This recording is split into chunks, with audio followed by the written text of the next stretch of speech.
Hello and welcome to episode 94 of Just Keep Writing.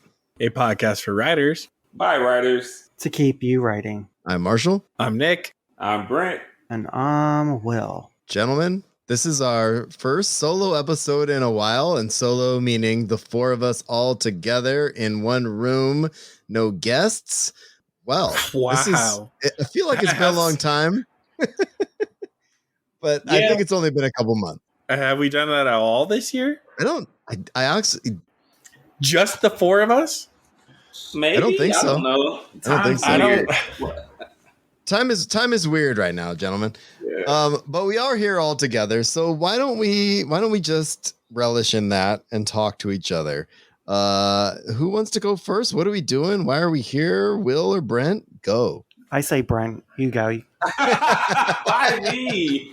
Damn it! Look, all right. I can get this job. I'll get it started here. Wait, okay, no. You know what? I'll get it started because I'll be the moderator right now. Okay, Brent. First, we have to talk about you have so many upcoming projects, and everyone needs to. We're going to put links in the show notes. Moving forward, every show moving forward is going to have links to Brent's novella that's coming out that we're so excited about, and that we're going to have a whole episode talking about this amazing novella that I can't wait to talk about. But first, Brent, why don't you kind of give our listeners like a rundown of the novella that you're working on that comes out in October? God. Okay. So terrifying. I think it might actually be September. Which is even earlier. More terrifying. Yeah. Horrible. Terrifying. Yeah. So that's coming out in September.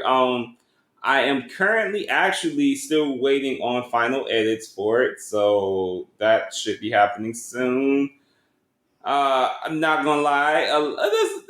There's a bit of nerves in the process. Of course, this being my first longer thing ever being out there. And also, too, having read some of the other people who I'm with in the Neon Hemlock, I'm like, good God, they are really, really talented. And this is what I'm not up against because it's not a competition. But, you know, it's just very much like I want to make sure that I represent well with the rest of the group because they all put together some really, really interesting stories. So mine's is, at least from what Dave tells me, I think mine's is the biggest of all four because I think mine's is like almost close to that 40K mark for the novella to, you know, still qualify as a novella. So yeah, which is nice actually. I didn't want my book to be too thin. I wanted it to have a little bit of presence, so that's nice. The cover reception was... Yeah, what's the title? Can you tell us the title? Oh, sure. The title is A Necessary Chaos. So basically, the whole gist of the story is that it is... when I wrote it, I wanted to write something that was kind of like light and fun and, you know, sexy, but also still focused on like, you know, two gay men because it's just not... I feel like that now you're starting to see a lot more of it. So I just want to kind of contribute to that conversation. But I think for a while there wasn't enough light, fluffy, like queer content out there. Everything was just very like dramatic and serious and impressive. And those stories matter and those stories still matter and are still needed. But I just wanted to see more of those. Like, why can't I just ride a dragon? I always say this. Why can't I just ride a dragon? Why do I have to like, why does like my race and my sexuality have to play like a central role to every story that I'm a part of? So I kind of wanted to, you know, live up to my own words and live up to my own demands and write a story that was light and fun and, you know, just kind of not I don't know if it's romantic. Yeah, I guess it's romantic, but for me, it's more like I think of it more as like less of like a rom-com and more like a romantic thriller, maybe. I don't know. Maybe, yeah, that's might be a good way to put it. But the idea behind the story is basically it's about these two guys. One is, you know, a fuck the man, tear down the whole system type of guy. And, you know, he works as part of this sort of like this anarchist or terrorist, depending on the point of view, group. and and the other one is this. He considers himself a patriot for this like almost like a CIA like James Bond kind of dude for this sort of corporate empire, and so it's all. I don't try to get too deep because I just feel like I don't know if I have the range to get that deep. But I did want to make it. I see the facial giving me. Okay, well, I just wanted something that was more surface level. And I wanted something that was kind of like just fun and didn't require that amount of thinking. That you could see maybe the edges of a deeper conversation, but it's more meant to be fun. So. I hear you. So you really wanted to create something light and fun because you are deep and you can write things that are deep and everything else. So I don't ever want to hear that ever come out of your mouth again. Like, I'm not having it. I kind of saw that coming. Yeah. To be honest with you. I did. As soon as I said it, I was like, oh, why not? Give me a break. Brent, do you just like to be picked on or something? Like, do you like to be told the harsh truth the way it is? It's like this, everyone. Wait, let me just interrupt you, Brent. It's like this. It's like when Brent's like, oh my God, they're commenting on my muscular arms that are so big. Stop, everyone. And then suddenly he's like flexing. He's looking at himself and he's flexing some more. And he's like, stop, everyone. Stop. I can't believe it. I'm so embarrassed. I'm like, all right, whatever. Okay. No, I try to. I want to. I don't ever want to be one of those people who's like an arrogant asshole. Like I try to I want to always try to have some degree of humility about things. But I mean, yes, I think I probably, if I wanted to get deeper with it, I probably could have. But I just wanted something that was, just a lighter story. Like, I mean, I think it's lighter. Now watch it comes out and people are like, oh, actually, you really did kind of get dark. And so I don't know. We'll see. It's hard for me sometimes to objectively pitch my work, I guess. So yeah, that's what I wanted to go for. But the cover though, now that's one thing I can talk about and being very, very, very much in love with. The cover came out amazing and it has had such a good reception, and Kathy Kwan was just phenomenal. I don't think I could have asked for a better first cover. So that part of the experience has been great, and working with Neon Hemlock has been amazing. I don't, because I think at first, I won't lie, there was a little bit of insecurity about it being, oh, it's a smaller press. I don't know. Do I really want that to be the first thing? But it's you know what? Shut the fuck up, Brent. No, this is great. You're having a great experience.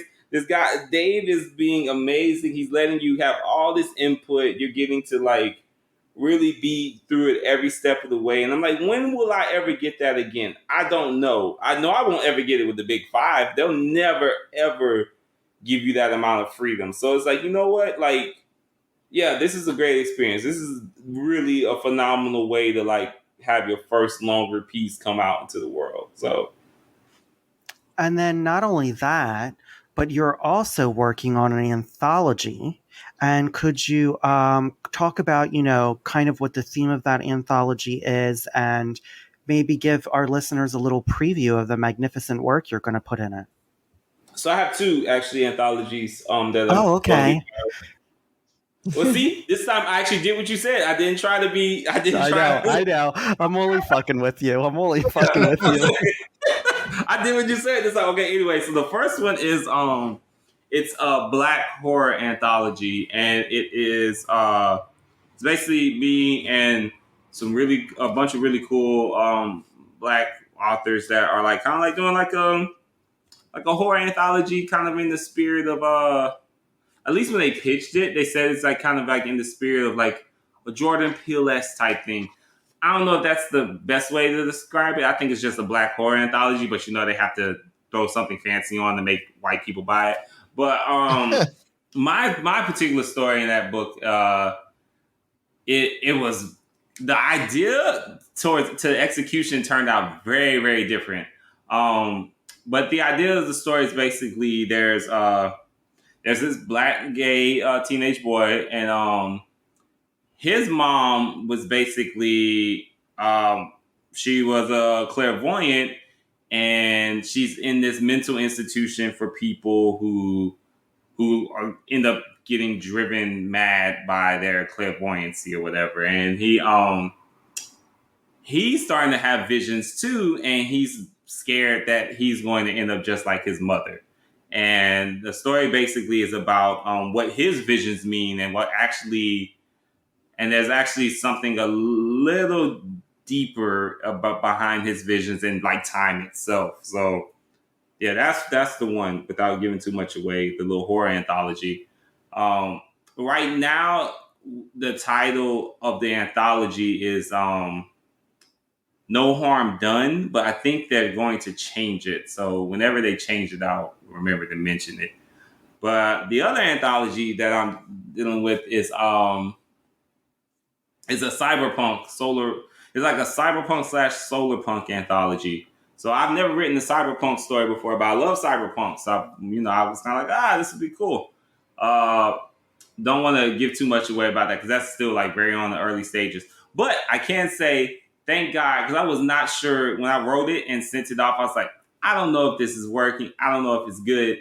But the editor was like, no, this was exactly what I was looking for. So thank goodness. Oh, I cool. was super concerned. So basically, the cyberpunk story I did is that, like, I love rave culture. I love, techno. I love house. I love that whole scene. So that whole scene is like cyberpunk as hell. Like, I don't think people think enough about like how cyberpunk that scene is. But I mean, I was just at EDC in May last month. Like, there's kids walking around with like blinking sunglasses. People have like they have like little light whips that they're dancing with. Like, it's very cyberpunk. I mean, all the stages is like futuristic looking. So I was like, that scene never really gets invoked enough, I think, into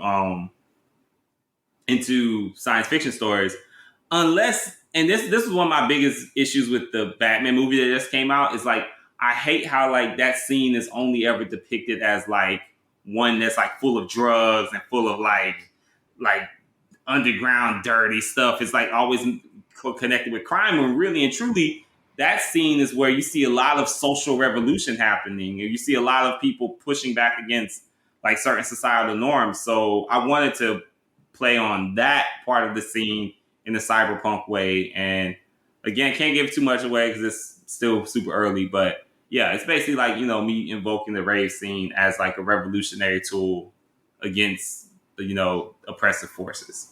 So those are the two.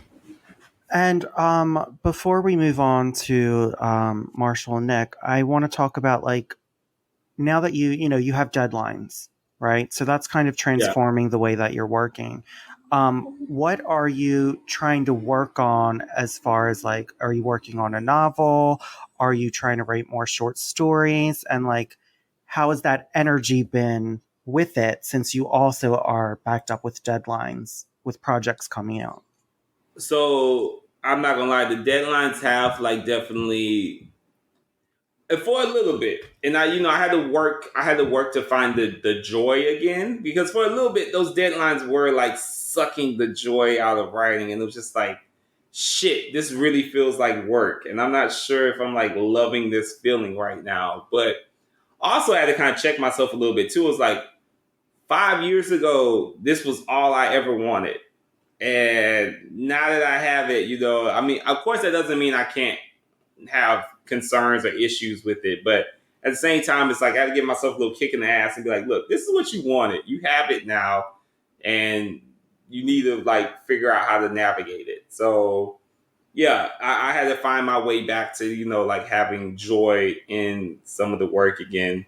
And I am working on a novel. So that's like my main thing right now. Because actually, besides for my edits, I think I'm good. Like, I'm good on any new drafting. I don't have to draft anything new right now. Everything is just me waiting on edits for stuff. So I actually have drafting time again to dedicate to a novel, which I'm working on. So I tweeted about it the other day. This is a real simple pitch for it. I've talked about it a couple of times actually, but so the pitch, I guess, would be the most simplified way of it is like if Jean Grey and Anakin Skywalker were in conflict with each other as they both were aggressively transforming into the Dark Phoenix and Darth Vader. That's kind of like the gist of the novel.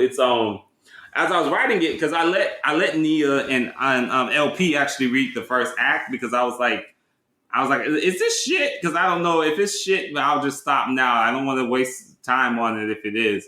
And both of them kind of like were like, absolutely not. Like, you need to keep working on it. So as I was writing it, I was realizing like, I was like, this is actually two villain origin stories happening in this work. So that's kind of what I'm working on now. It's like a little pot of all my favorite things. So, there's a little bit of Game of Thrones. There's a whole lot of X-Men. There's some black ballroom culture in there. Obviously gay things happening, so just like this little recipe of shit that I really like. And yeah, we'll see how it turns out. But that's kind of where I'm at. Love it. Now we'll go to Nick. Nick, why don't you tell us what you've been working on and, your projects that you have in cooking up?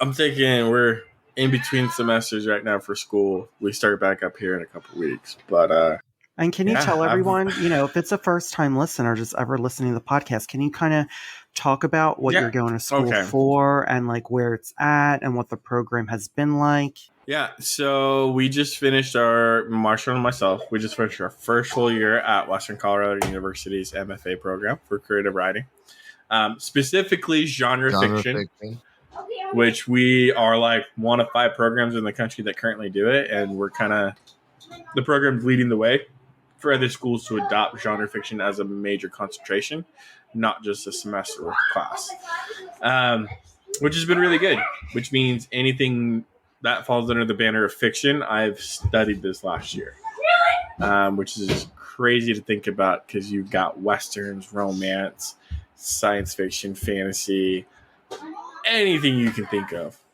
historical fiction. So it's been a year of lots and lots of readings, and just being on top of stuff, which is good. But currently we're working on our thesis projects. And what our thesis is we have to write a full-length novel up to 90,000 words. I think it's 80, actually. Is it 80? I think it's 80,000 words is how big it can be, but as little as like 60. But yeah, so we're working on our thesis projects right now where we have to do our summaries, outlines, first page, first chapter, all due by this summer so we can workshop it. But that's been my focus the last couple months. Well, I have a couple questions before you think you're going to move on. My first question is, I think out of all of us were the most, and I don't mean this in a bad way at all, but you were really heavily reading a lot of traditional high fantasy. And since you've been on the podcast, you've like expanded so much.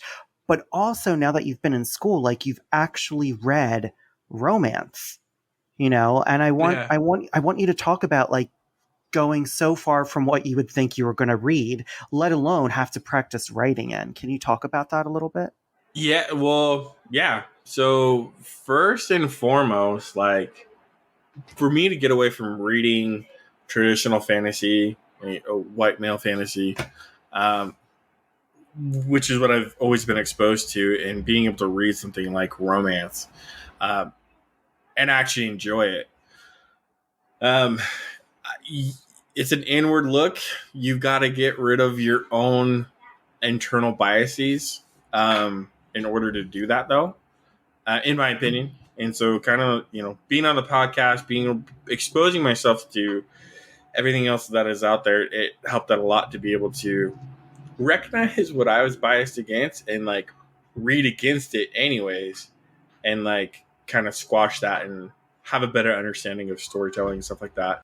Okay, and can you talk about also like you're also doing Western, and I want to say from someone who's read some of your work, since you've read romance, since you've read Western, since you've read mystery, I can tell in your writing already that you've kind of merged some of those plot beats and some of those things that you've been studying into like your current work. So can you talk about like how studying those separate genres have really affected you and growth as a writer? Yeah, well, so I'll talk about those two specifically.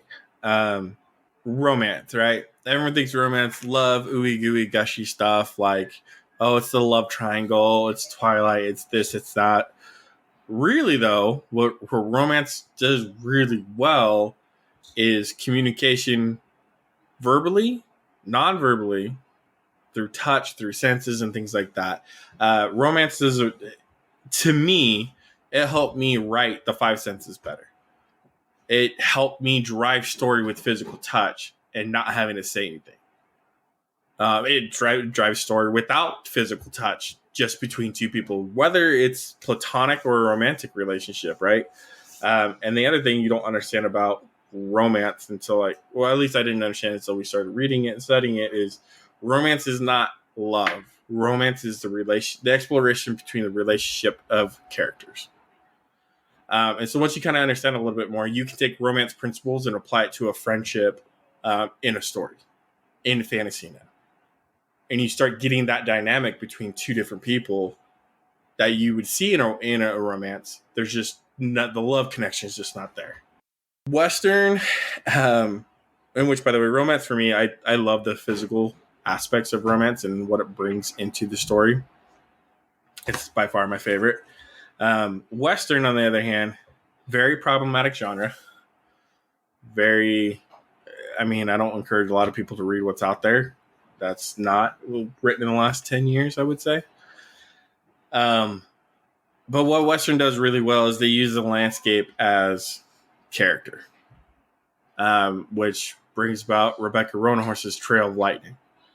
Fantastic book. Western themed, right? It's Rebecca against nature and stuff like that, or as she wrote it, her main character there. It really helped me bring elements of the world into my writing as more of a character, something that can help drive my plot or slow my characters down, be an obstacle, without having to even be so blunt. I love it. Now, Marshall, you are also in the Western program with Nick. So why don't you tell us what, first, what have you been working on writing-wise? And we can take it from there. Yeah, I don't have a couple things going on right now. I've been focusing on the thesis stuff for sure. We got basically the green light on we had to submit 3 pitches, and the professors basically said, this is the one I want you to explore for your thesis. Now, we could have obviously pushed back on it a little bit, but I knew they were going to go with the one that I'm going to end up writing, which I'm excited about. And I haven't dug in too much. My summer break just got going. I have huge chunks of time, this week and then in the next couple of weeks to deal with it. But I'm kind of trying to give myself a little bit of a break because, life. But at the same time, I'm excited to dig into this one. It's a black space opera. And I'm excited, to see, it's kind of in my head, it's sort of I guess The Expanse sort of meets apocalyptic, almost horror zombie stuff a little bit, but I don't have the pitch nailed down, obviously, but I'm really excited about it. And I like it. It has to do with just moving Black folks from one place to the next and what that means and who gets leadership next. And then what about the people in the middle? You've got this group of mercenaries that is charged with moving these people with power, from one to the next, but everybody's got their own corruption and shit they're dealing with. And so that's kind of the premise for the story. And I'm really excited to dive into that, but I haven't done too much with it yet. I'm actually secretly working on another project with that same world as well. And I'm also slated to take a screenwriting class in the fall, which I'm stoked about too. I forgot about the fall stuff that we're doing. Yeah, too. The fall stuff's happening. So we've got the screenwriting. I think Nick's in that group too. So I'm looking forward to that. And I don't know. I'm kind of just I'm honestly giving myself a little bit of a break. I have got a couple of things that I've worked on this last year that I want to submit to a couple places, but I don't think I'm really going to do it. I just like the idea of thinking about doing it.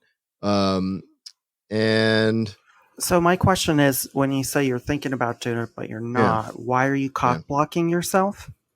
I knew you were going to say that. No, and the main reason being is because since I'm in this program, I'm not really supposed to be actively submitting stuff to places. Like that's kind of like the unspoken sort of like, hey, you're working on these things and I know they're really cool, but like you're not really supposed to be out like trying to like get your stuff published. And they haven't said you can't.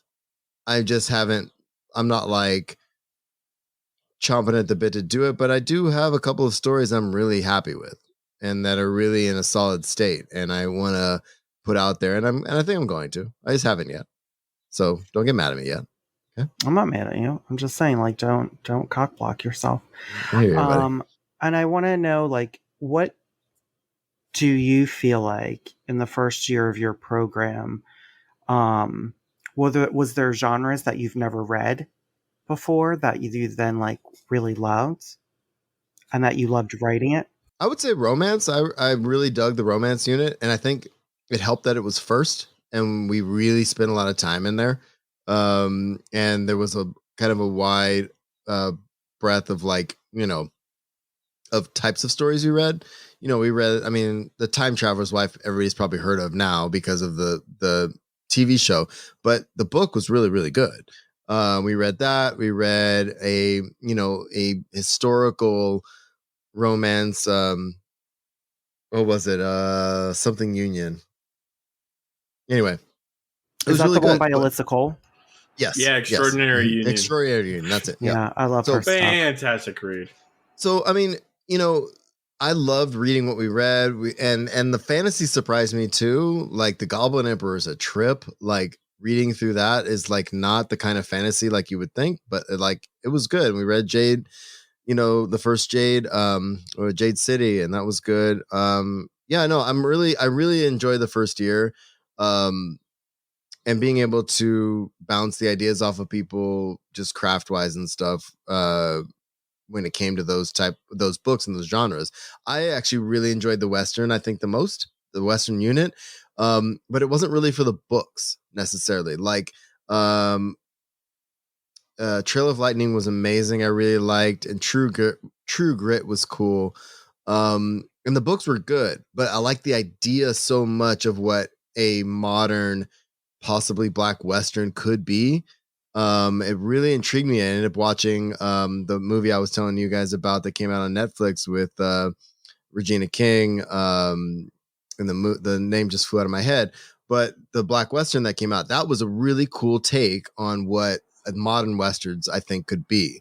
The Harder They Fall. Idris Elba. Idris Elba and them. And if you haven't seen it, you have to.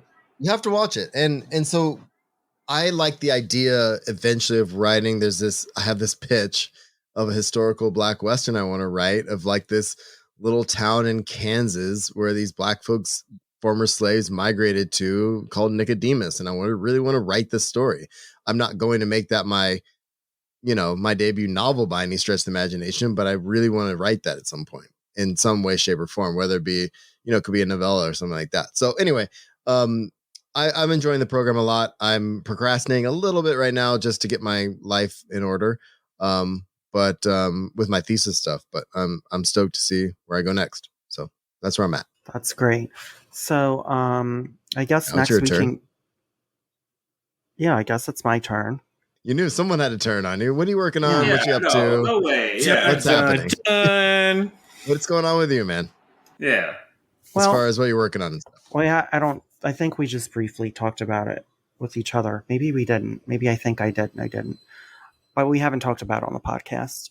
I submitted my young adult novel, which got 9 revised and resubmits and 1 offer. Thanks. And the one we're offer... clapping for people not benefiting from the video feed. We're clapping for him. Yes. Continue. The one thing I did do was actually turn down that offer of representation, which was really hard to do. Because it just was not a right fit. And after kind of asking for advice from authors who are signed with an agent, they made me feel a lot better because they were like, you did the right thing. I'm not going to revise and send to those agents. I will revise and send to one of them who I actually had a really lovely conversation at some point. I don't know what I'm doing with it now, because a lot of the feedback I got was really great, but it's also, I think, from the time that I actually wrote it, which I finished it in 2018, and then I just kind of reviewed it this year. I might have changed so much as a human being. So I have decided not to. I'm just going to hold the brakes on it because I really need to kind of think about what I want to do. I'm still working on my one novel, which is like a space opera heist. I took a short story and turned it into a novella. I wrote another novella length piece. And then I think I wrote like a new short story. That just are all works in progress. So, I think been busy. You're also in school and stuff too, right? I mean, yeah, I'm getting another degree. I'm getting in art, specifically illustration, because the idea, kind of how I kind of want to see things, is that I want to do like a book. I mean, this is like crazy. I would like to do a book and a graphic novel a year eventually. Yeah, awesome. Right? Yeah. I will say, and I guess this is good that I'm saying this now, starting in January of next year, I will release a webtoon series on Webtoon that will be coming out weekly.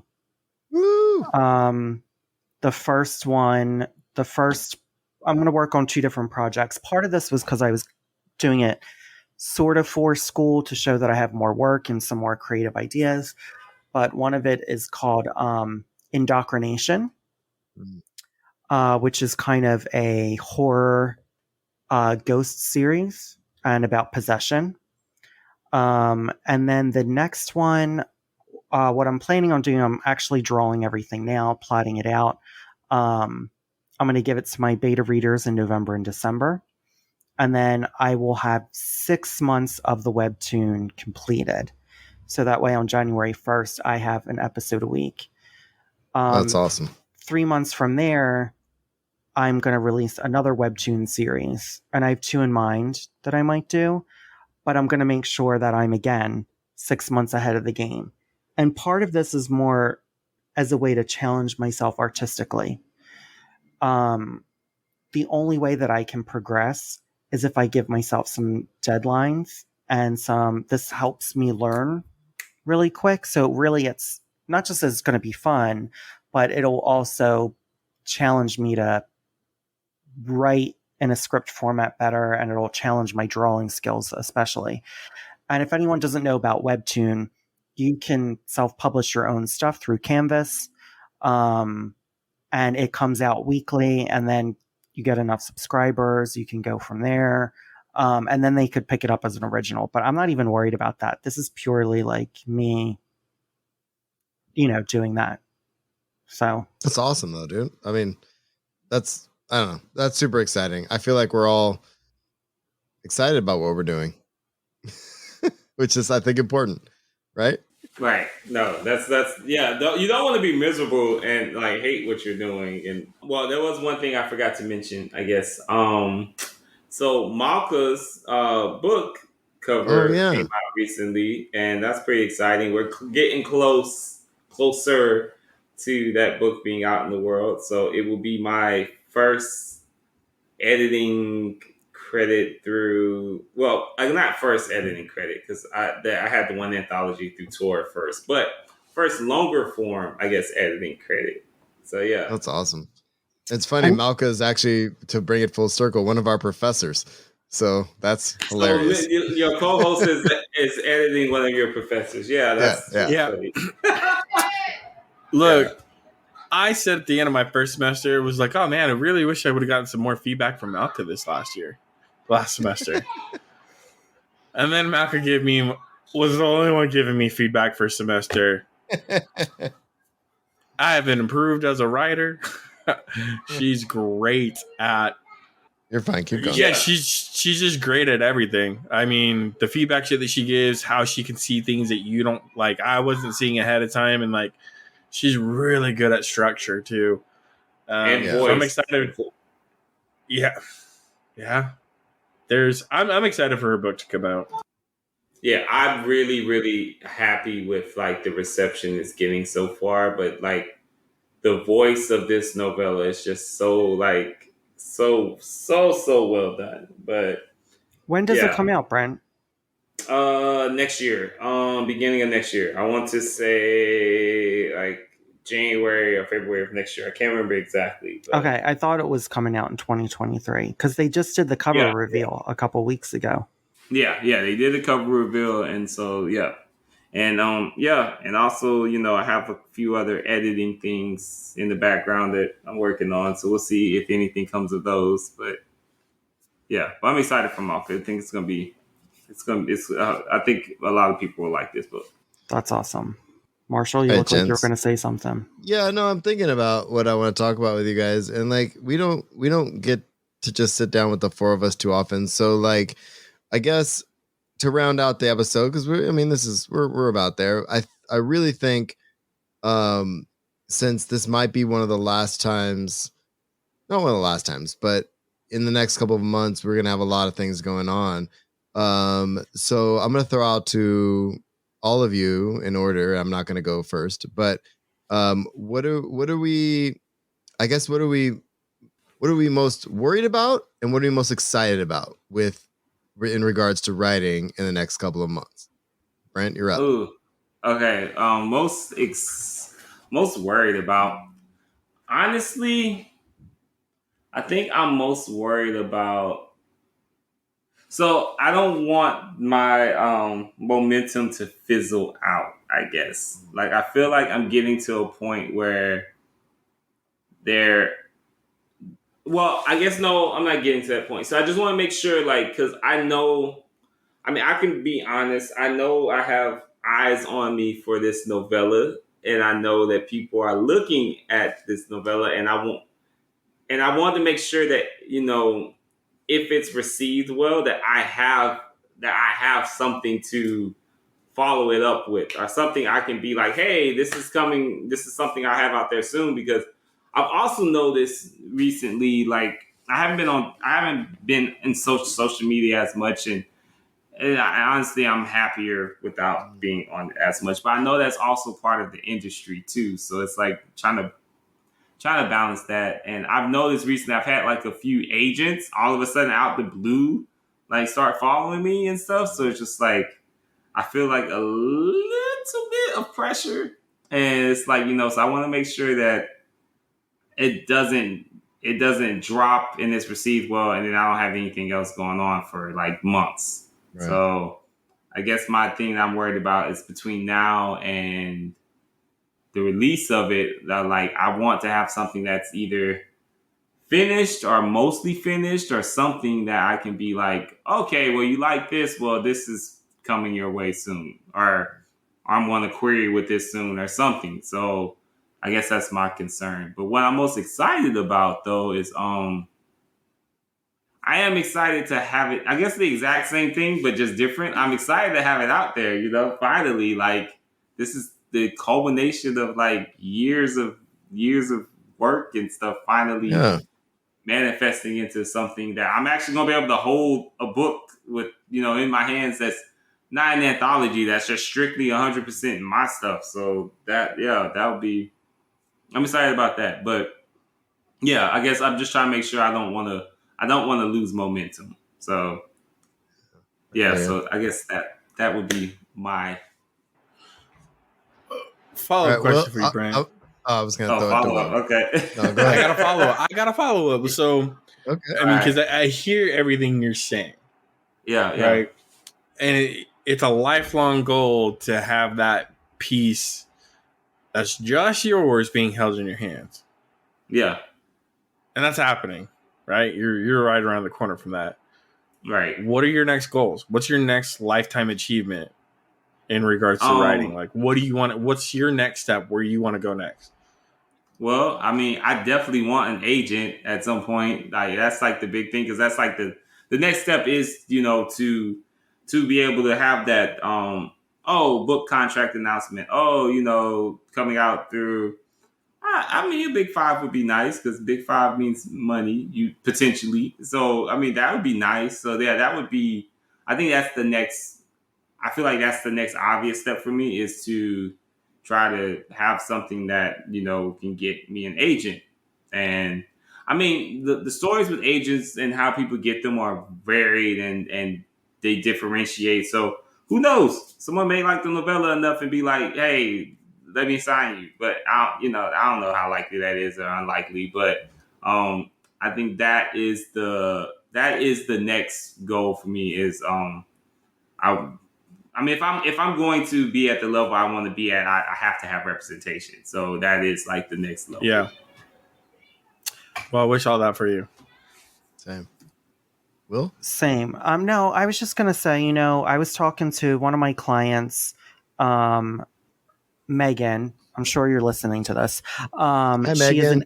she is an editor at Random House, and I actually brought you up, Brent, specifically, and she was saying that, I said, I don't understand, like,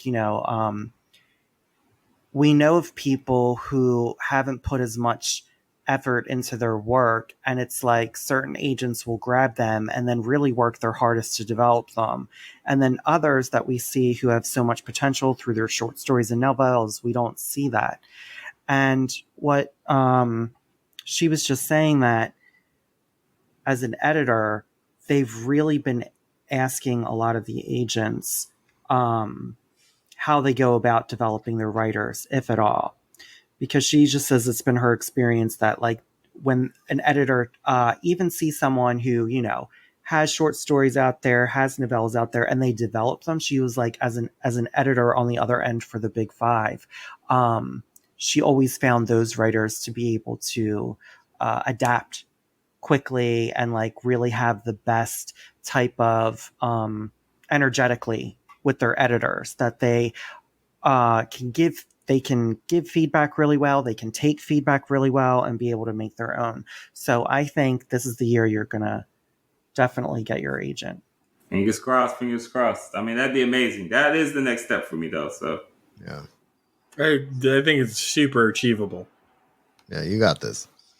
Will, what are you excited about? What are you worried about? Tell us something. I mean, for writing wise, I'm not really, I don't want to say I'm not worried. I'm not in the same league as all of you guys. So I am not planning on sending anything out. I am planning on just writing. And I'm going to just write till the end of the year. I am super focused on my art.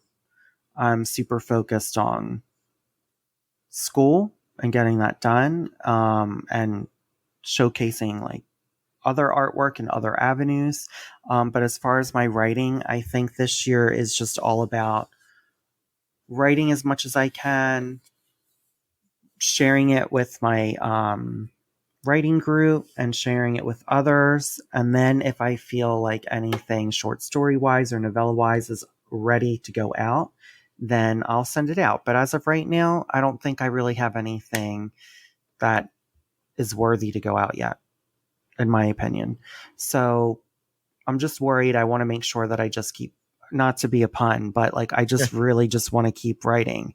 That's the idea, is just to allow the creativity to flow, because sometimes I block it, with thoughts of not feeling like I'm good enough or that I'm talented enough or my imagination's big enough or can I write a sentence properly, so I think I'm more worried about myself stopping me.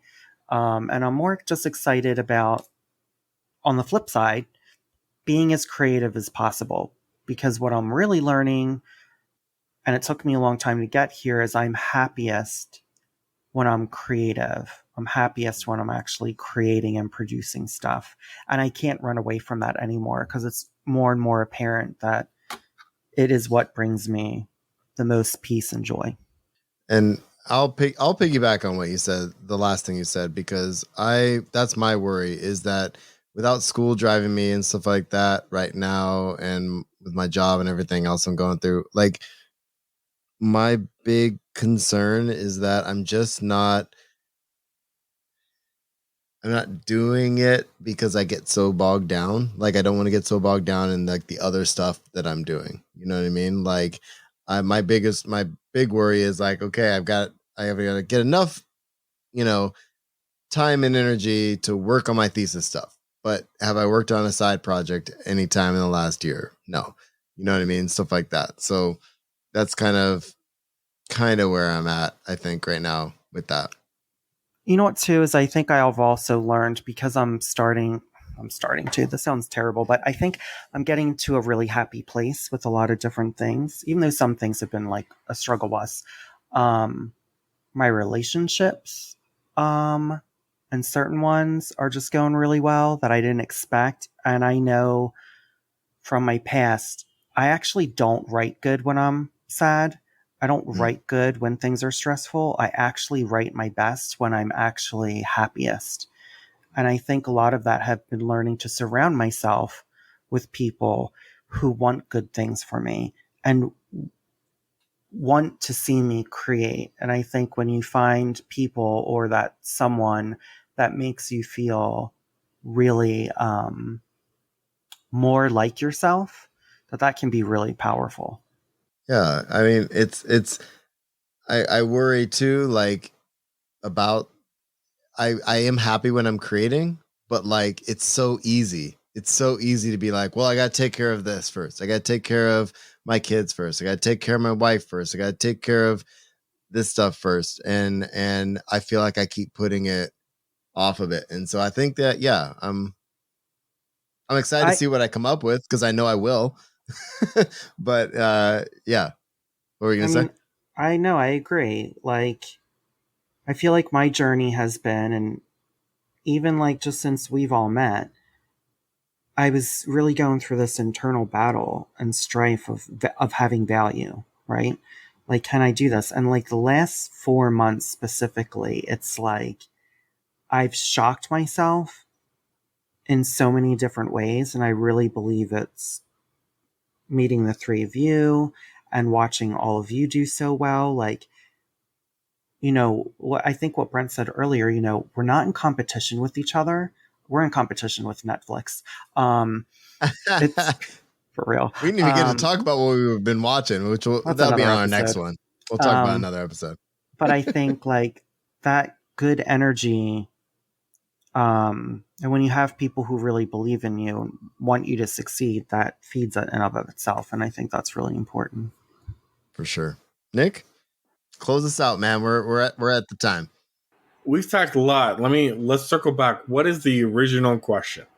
I asked, what are you worried about and what are you excited about writing wise coming up? Since it might be a couple months before we sit down and talk like this again. Yeah. So, for me, what I'm worried about is imposter syndrome, right? Am I good enough? Am I meant to do this? Or am I just getting by? Right. So some self-confidence things got to work on there, but, I kind of like what Brent said though, too. Like, I don't want to lose steam. For me, what that looks like, what I'm worried about is I get done with school and then I feel like I can't produce because I'm not held to weekly deadlines and like mandatory writing 1,000 words a day and stuff like that. So I want to be able to, I'm worried about after school. Can I keep it up?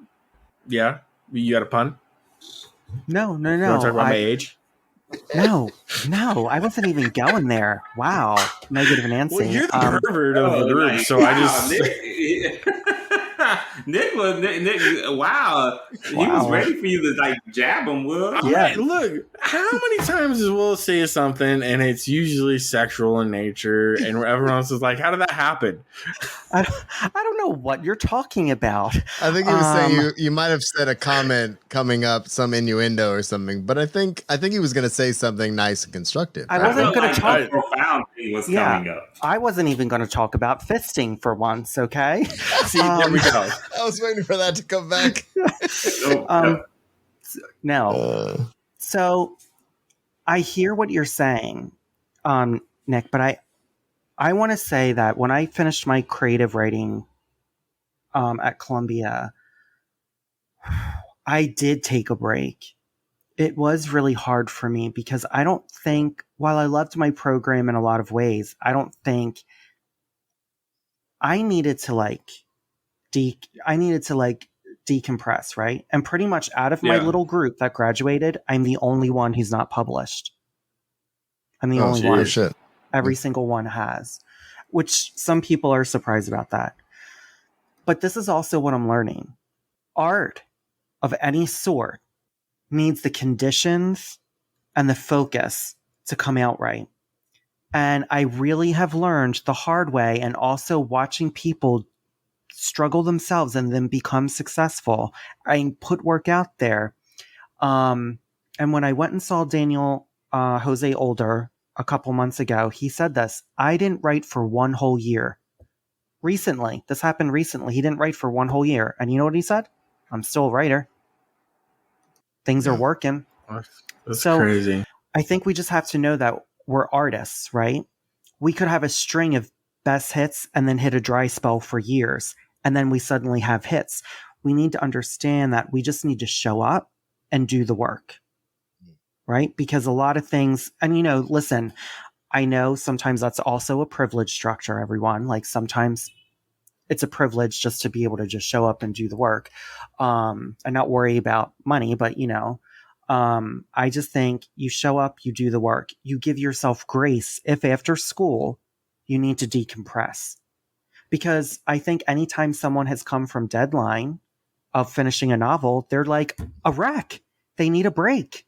Yeah, absolutely. I mean, my own pace has definitely slowed down since the Hugo. I will not lie. Like I have definitely, I had to. It was just like, it was to a point where it was like, I had to come to a realization. I was like, how much have I given up in terms of having a life trying to pursue this? And, it got to a point where I was like, you know what? I want a life too. Like I want to have both. And if that means slowing down on the creative side, then so be it.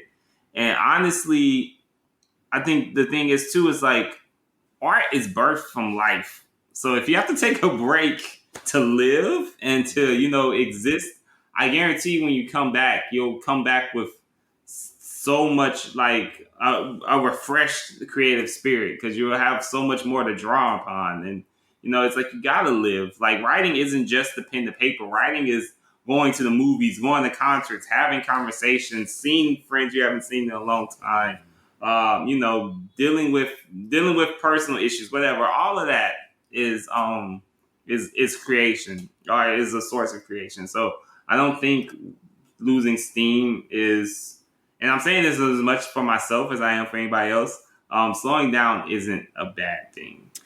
Yeah, I want to piggyback off that because there's something that I'm doing in the fall called Inktober, right? It is 30 days that I'm going to draw something and I'm inking it and I'm putting it out, right? But then what we do in November, it's called slow November, or like Slowvember. That's what it's called. I had to think. And what it means is that instead of producing a piece of art for 30 days that I'm going to illustrate in ink, I'm going to work on one project for one whole month. And I think we got to remember that creativity sometimes will come into a burst, but then we need to also understand that sometimes it is slow and it is just, hard. And when those days happen, like you got to give yourself grace. You got to say like, all right, this is just a moment. But as long as you do 3 sentences a day, just do 3 sentences a day. You're still a writer. You're still doing stuff. And I personally think for you and Marshall, and I think for all of us, we're doing a podcast on writing. There is a little bit of pressure there, everyone, right? Like a good pressure to talk about our journeys, to talk about our work, because it is going to happen. And I said this like a year and a half ago. I feel like our podcast is like a journal entry, a diary entry into our creative journeys, so that when we all are publishing work, when we're all being really successful, we can really look back and listen to ourselves and be like, oh, I was there at that point. That's where it is. And we can remind ourselves that art has highs and lows, you know, it has highs and lows. And like, you know, I think for Brent, for you, like, you had all this excitement and all this build up and everything. And it was really coming to terms with you've given so much, but now you need to give back to yourself. Right? Yeah, no, I mean Maurice cut to the core of me in a way I didn't know I needed at the Hugos when he told me, he was like, I see you, and it is okay if you need to do your thing for a little bit. And I didn't even know I needed to hear that, but I needed to hear it. Mm-hmm. You know, because like for 5. I mean, I just left the like social media management for Fire, but like for 5-6 years there, I've been consistently submitting, being in writing groups, trying to finish novels, querying, pitch contests, helping with these conventions, this, that, and the third. And it was just like, I am exhausted. Like, I don't have anything to give myself anymore. So, yeah, I think it just came to a point where I had to realize, one, like, you've done enough, and if you quit today and never did anything else, you have done more than most people have done, and two, that it is you gotta forgive yourself for the things that you couldn't get to, and then now you gotta move forward for the things that you want to do, and it's okay to be selfish. There's nothing that, and I think Maurice kind of said this too. He was like, you being selfish now, it will allow you to be of a greater help to people later. So keep that in mind as well. So, Nick, tell us what you're excited about and still scared about. I'm actually excited about my thesis, my novel I'm going to be writing over the next year for school. So for me, it is, I'm going for The Witcher meets Stranger Things season 1. So that's the goal. It's the main theme about it is in discussion with the foster care system in the U.S., specifically Utah, how that's handled and how it's not handled in certain cases and stuff like that. So that's a fun project for me, just because I volunteered with a lot of foster youth before in the past and kind of heard their stories and seen their experiences. So it'll be fun to kind of visit that again. But yeah, that's my main thing is I'm chomping at the bit to start writing it, even though I don't have everything done that I need to have done for it. But yeah, that's me in a nutshell. Well, as we close out, I want to add one more thing, guys. We talk obviously off mic often via text or whatever. Some of us talk to each other more often than, and we lean on each other, right? And for me right now, like the stuff I'm worried about, I know will happen, but like you guys were saying, like Brent was saying, it's time to like be a little selfish, I think, and work towards that that writing goal. But at the same time, like I'm super stoked to leave town and hang out with my family, like my larger family, for the first time in a few years. And when I come back, I cannot wait to like Nick said, to get working on diving into this thesis and write this book, you know, because I am excited about it. And I think that we have to take those moments and we have to lean on the people around us. And I think that's kind of what this community is. And this is kind of what I need you guys for. So I appreciate you. I'm so glad that we were able to do this tonight. Because I feel like we don't do it enough anymore, but for obvious reasons, we listened to the last 50 minutes. Those are the reasons. So I think it's important. Any last words before we take off? Yeah, just this is more for the audience. So don't dismiss the value of like being selfish in terms of like doing something fun for yourself, taking time out to spend time with people that you enjoy, doing things you enjoy, because I think society so often gives you the message that fun and leisure and these things aren't really serious and aren't things to be taken seriously. And it's like, it's the complete opposite. Those things are necessary for you to be any kind of serious creator. You have to have fun and leisure and free time. And, I understand some of that's coming from a privileged perspective, but I agree. I'm going to where Disneyland. you can. Yeah, exactly. One of these Instagram gurus who write off going to Instagram as going to Disneyland as like, oh, you should be reading 3 self-help books instead of going to Disneyland. It's like, no, fuck that. Like you need your leisure time. That stuff is important and it should be taken seriously and you should carve out the time for it. So agreed. Anybody else? Nick? I'm here. This is what I like doing. I like being with you guys. What's funny is I text you all individually at certain different parts of the day or different parts of the week just to say hi. And it's funny. Sometimes I text some of you more when I'm struggling. I don't even realize it. Yeah. I won't tell you which parts I'm struggling with when I text you, but just to that's the community that you need, dude. I mean, that's important. You lean on the people you need to when you need them. Absolutely. This is literally why we started the podcast.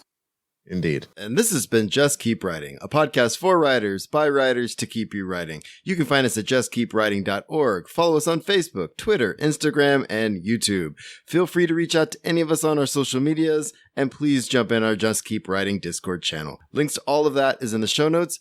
Lastly, please support our show by going to patreon.com/justkeepwriting. We offer daily writing prompts, early access to podcast episodes, and much more. Thanks for listening, and just keep writing.